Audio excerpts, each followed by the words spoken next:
Hello students, how are you all? I hope you all are doing well at your home. Today in this video, we are going to discuss lesson 6, Bird Watch. This is third part of the chapter. In this chapter, we read about various body parts of a bird. Its feathers. There are 4 types of feathers that a bird have. The different flying habits of a bird,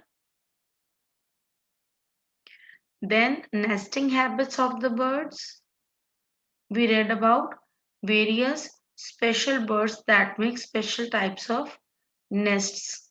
Then we read about birds' sound, the noise that birds make to communicate with other birds. Continuing with this, we are going to discuss today eating habits and beaks. Eating habits and beaks. Birds की, पक्षियों की खाने की आदतें और उनकी beaks यानी उनकी चोंच, इसके बारे में रीड करेंगे आप. बर्ड्स कैन नॉट बाइट और chew their food because they have no teeth. Birds के दांत नहीं होते हैं, इसीलिए वो खाना चबा पाना या उसे बाइट कर पाना उनके लिए पॉसिबल नहीं होता. दे ईट विद देयर बीक. पक्षी अपनी चोंच की मदद से अपना खाना खाते हैं. They also use their beaks to protect themselves. पक्षी अपनी रक्षा करने के लिए भी अपनी जो चोंच है उसका प्रयोग करते हैं. Different birds have different beaks to suit the type of food they eat. पक्षी अलग-अलग पक्षियों की जो अलग-अलग चोंच है, वो जो खाना पक्षी खाते हैं उसी के अनुकूल होती है.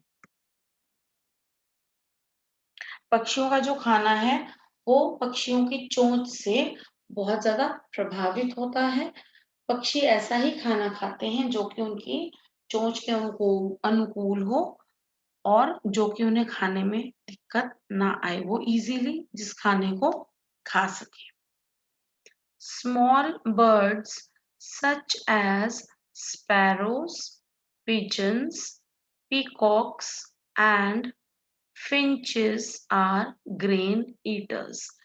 grain eaters होते हैं ऐसे पक्षी जो कि अनाज खाते हैं. ग्रेन अनाज को कहते हैं, ईटर्स यानी खाने वाले. अनाज खाने वाले जो पक्षी हैं, हमें एग्जाम्पल्स गिवन है स्पैरोज, पिजन्स, पीकॉक्स और फिंचेस. ये जो छोटे पक्षी हैं ये ग्रेन ईटर्स हैं, यानी कि ये जो पक्षी हैं ये अनाज खाते हैं. They have small, strong, and horny beaks with sharp edges, which helps them to crack and crush hard nuts and grains. ये जो छोटे पक्षी हैं, इनकी जो चोंच है वो छोटी, मजबूत और कठोर होती हैं और इनकी चोंच की जो एजेस होती हैं, जो कोने होते हैं वो बहुत तीखे होते हैं, जिनकी मदद से ये जो नट्स और ग्रेन्स, ये जो अनाज खाते हैं वो आसानी से, ताकि उन्हें क्रैक कर सके, उन्हें तोड़ सके और प्रॉपरली उन्हें क्रश कर सके, चूरा करके उनका छोटा करके ये उन फूड ग्रेन्स को आसानी से खा सके. इसमें इनकी जो चोंच है वो इनकी मदद करती है.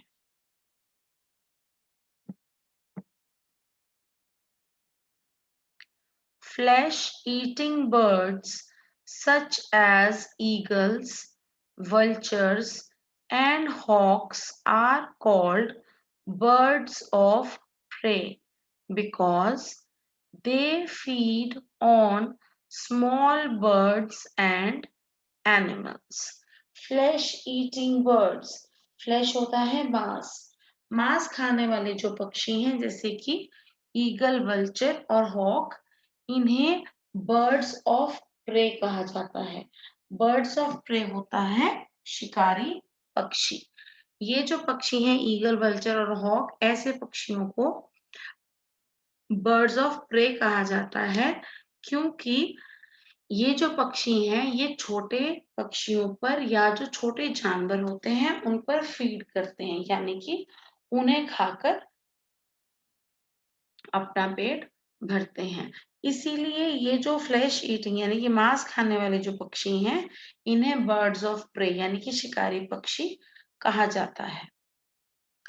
Hooked beaks help them to tear flesh. Hooked होते हैं कांटे की शक्ल की। इनकी जो चोंच होती है वो हुक्ड होती है यानी कांटे की शक्ल की होती है, जो कि इन्हें फ्लैश मांस जो कि इन्हें मांस को तोड़ने में, मांस को अलग करने में मदद करती है। Parrots have curved and hooked beaks. Parrots की जो बीक्स होती हैं, पैरट की जो चोंच होती है वो कर्व्ड, कर्व्ड यानी कि बेंट, आगे से मुड़ी हुई, और हुक्ड होती हैं, हुक्ड यानी कि कांटे की शक्ल की चोंच होती है।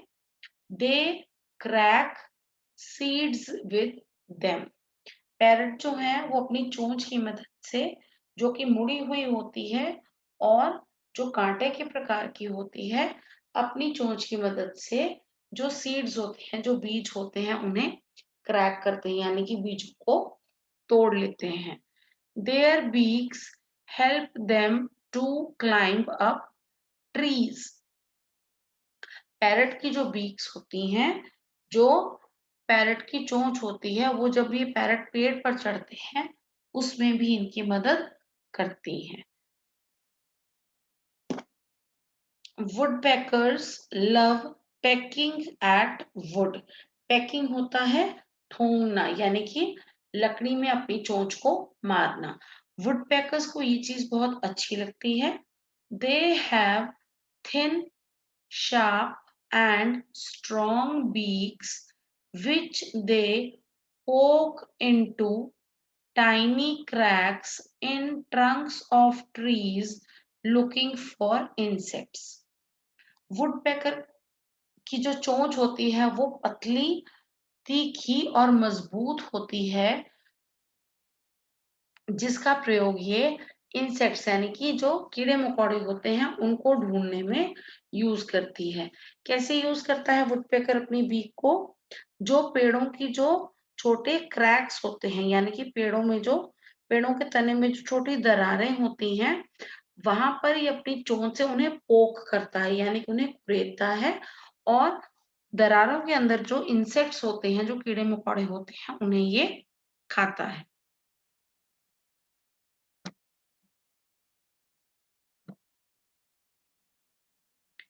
Nectar drinking birds like tiny hummingbird and sunbird have a long and pointed beak.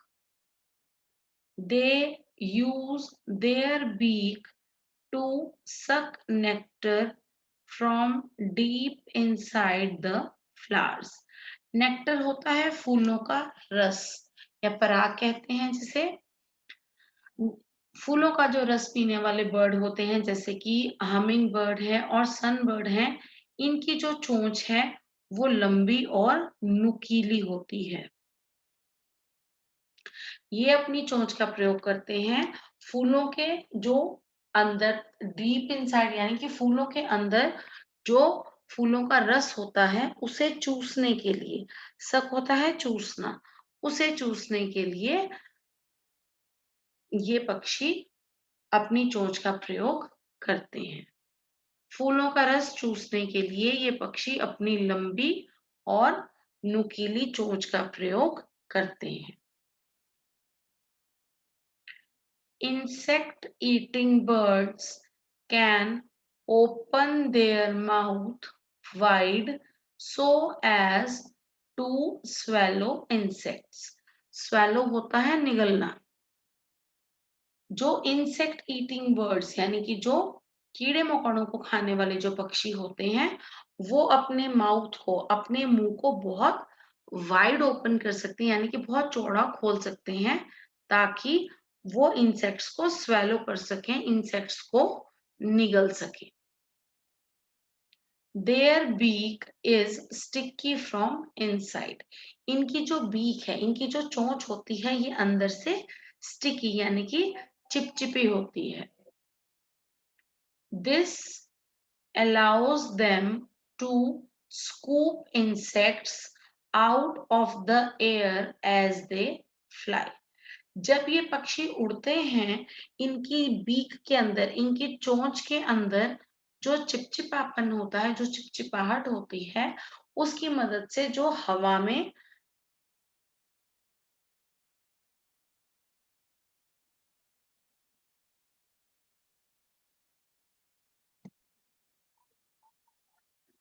पक्षियों की जो ये चिपचिपाहट होती है उनकी चोंच में, जब वो हवा में उड़ते हैं तो इस चिपचिपाहट की वजह से जो खुली हवा में जो इंसेक्ट्स होते हैं, उन्हें ये आसानी से पकड़ लेते हैं। स्कूप होता है पकड़ना।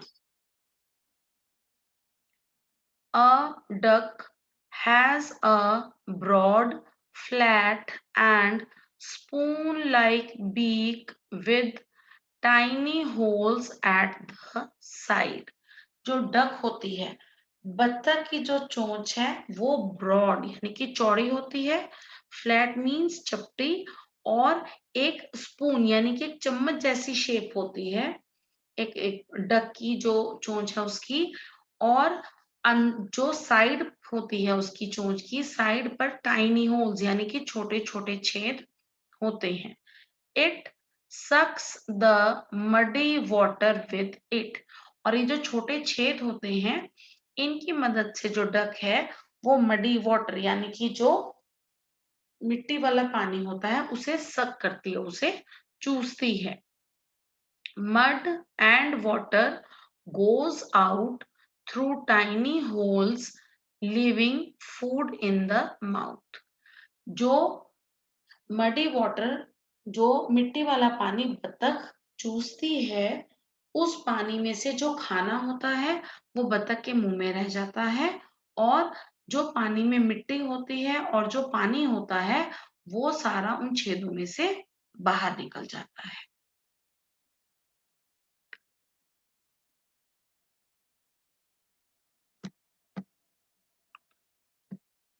अ hoopoe has long and slender beak.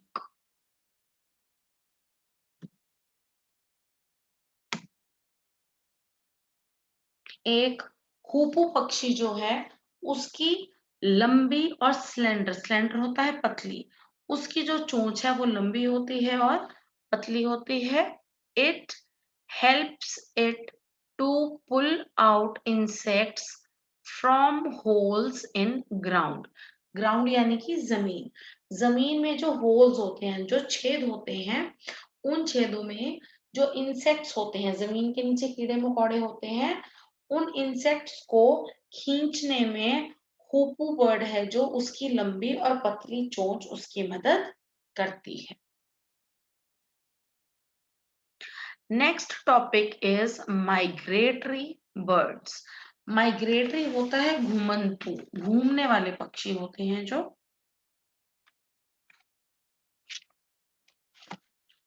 Some birds like the Arctic tern and Siberian crane fly to warmer places when it becomes difficult to find food due to cold weather.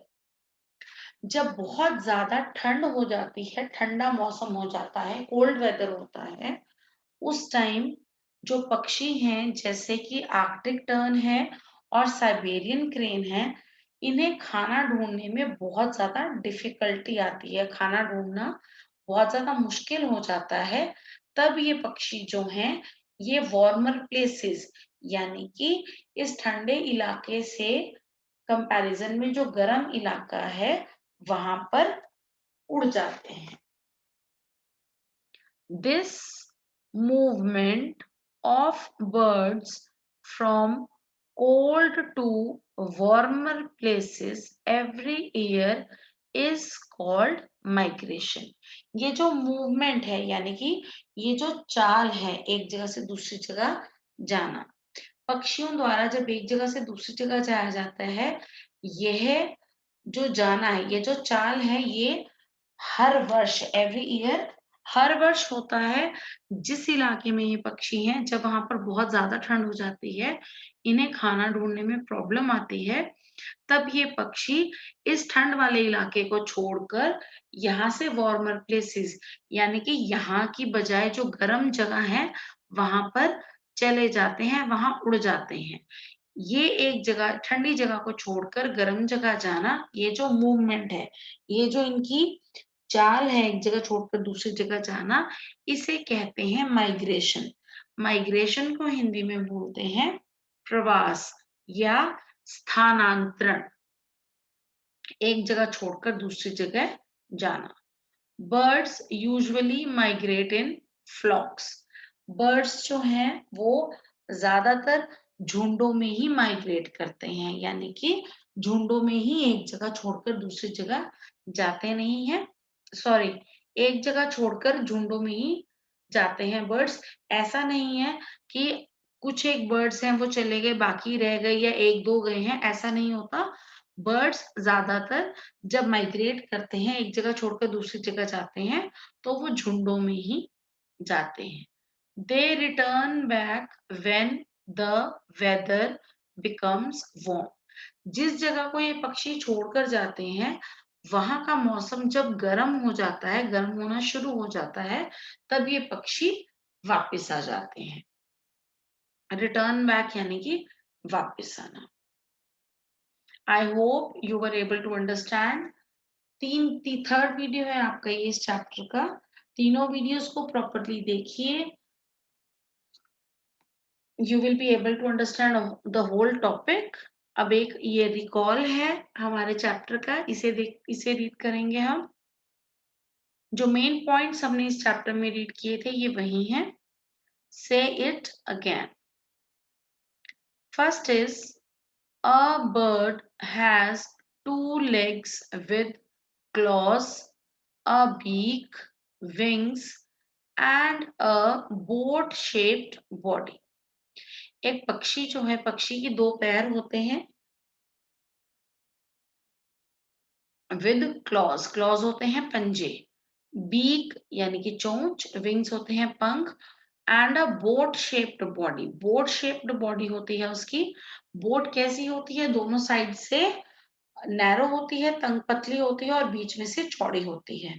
तो एक bird की body भी ऐसे ही होती है, साइडों में से पतली होती है, तंग होती है और बीच में से चौड़ी होती है। Second is birds are the only animals that have feathers. पक्षी एक अकेले ऐसे जानवर हैं जिनके पास feathers यानी कि जिनके पास पंख होते हैं, जो कि उड़ सकते हैं। Next, feathers not only help the bird to fly but also protect its skin and keep them warm. पंख जो हैं वो ना केवल एक पक्षी को उड़ने में मदद करते हैं, बल्कि वो एक पक्षी की जो स्किन होती है, जो त्वचा होती है, उसकी रक्षा करते हैं और एक पक्षी की जो बॉडी होती है, जो शरीर होता है, उसे गर्म रखते हैं। Next, though all birds have wings and feathers, yet some of them cannot fly.